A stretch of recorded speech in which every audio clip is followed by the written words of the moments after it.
My dad finds this, he'll kick my ass. Yeah, just make sure he doesn't find it then. Break it down, the dime rocks. Get yourself a crew and offload it. Before long, people know you legit. It's Ricky! He won! You're gonna get in too deep, and they're never gonna let you out. You punk! I know.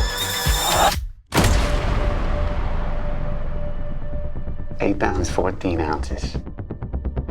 That's what you weighed when you were born. First time I looked in your eyes, I knew you were gonna be bigger than me. I knew your life was gonna be bigger than mine. Look at this, Dad. Look how we're living. Let's hustle big.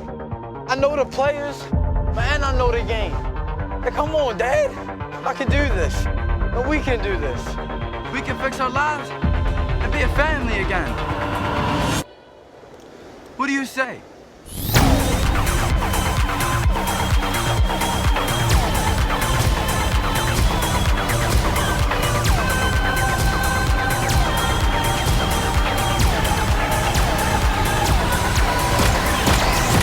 Ask yourself this. Would you believe a 15-year-old kid was working for the federal government? But he was.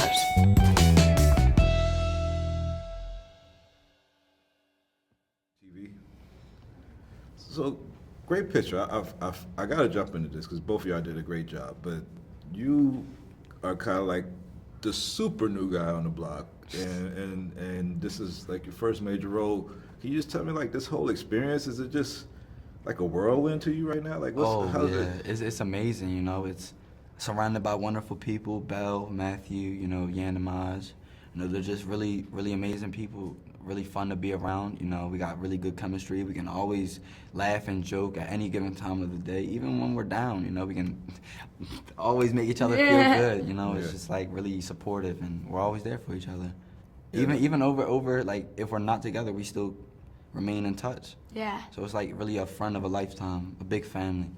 I mean, a lot of young actors have like a build up till they have that movie with a major actor like Matthew and Bruce Dern, but this being the first one, do you think just like being so new to the game just helped you just be like natural with it and not take it as a big deal? Or? You know, I definitely did take it as a big deal. You know, some nights I really was, you know, up late thinking about how I was going to play this part, and you know, I just thought to myself, you know, believe in myself, and you know, stay calm and stay positive, and just be yourself and let them fall in love with who you are. Yeah, there's two big things that really stood out to me. Like as a black man, I was like, well, there's this white boy Rick story, but there's not the black boy Bob or Billy or whatever. Right. And there's a lot of people that got unfair sentences, and why is this guy getting a story? Then on the other side of it, it's like there is this dichotomy in America where, you know, minorities get always labeled as being ridden with poverty and the issues that go on, but especially in cities like Detroit, there are white people and everything going through some of the same things. So I was glad to see both sides of that. But I mean, what do you feel about just the whole thing about sentencing and unfair sentencing that your character played, and as opposed to the things that's going on with everybody in America? You know, it's really unfair. You know, not just to Rick, you know, but to everybody. How the police just take advantage of anybody, and unfair sentences, you know, is really unfair. Everybody should be treated equal. Yeah. And seen as them instead of who they look to be. Right. And I don't have the insight to really know how things are in the UK as far as how people with drug addictions are treated, but there's been a lot of conversation about how now that the meth epidemic has hit and people are being treated like patients, whereas the crack epidemic, people were treated like criminals. Yeah. Can you speak on how that might be across the pond for you guys and so forth? I think right now, people are more treated like patients. Like drug addicts are cared for over in the UK, like similarly, and we have quite a big opioid problem like you do here right now. We never had a crack cocaine epidemic though, and yeah, I don't know, it was crazy. Be grateful you ain't grow up on the streets with crackheads.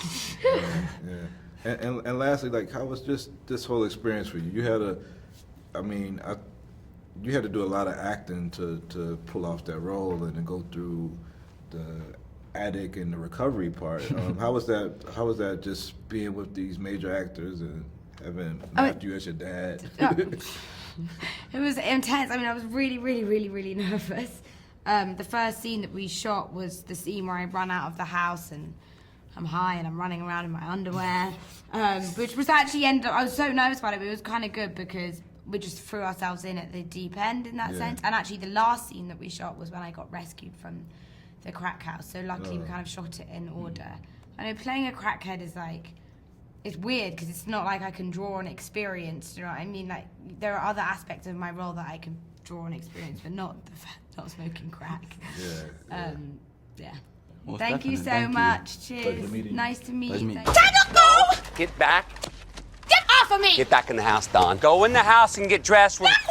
Get inside that. Huh? Dad! Stop. Wait! No. Dad! Ah, Christ. Keep going. I got it under control. You don't need to stop the car, Pop. Everything's fine. Don't get out of the car. Everything is not fine.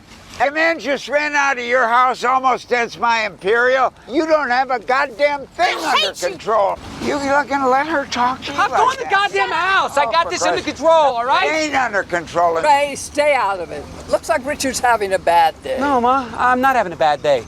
My son and I walked into the lion's den this morning and walked out with the golden fleece. Ain't that right, Ricky? That's right. That's right. You're pathetic! Both of you! Hey, put some clothes on, will ya? We're going for custard.